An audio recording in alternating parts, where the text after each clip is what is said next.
Hello everyone, Pedro with you, and in this video I'm going to show you how to auto-scroll Reels on Instagram with the new option available in the newest versions.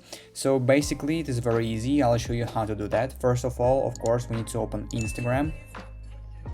And here, as you can see, I'm on the main page. And if you want to enable auto-scrolling Reels on Instagram, first of all, you need to go to the Reels.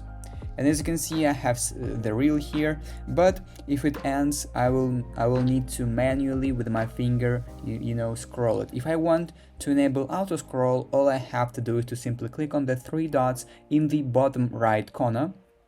And here I have this menu, save, etc. So we now have here the option called auto scroll. So if we enable this option like I did right here and go back, and I will just scroll a little bit to the end of the video.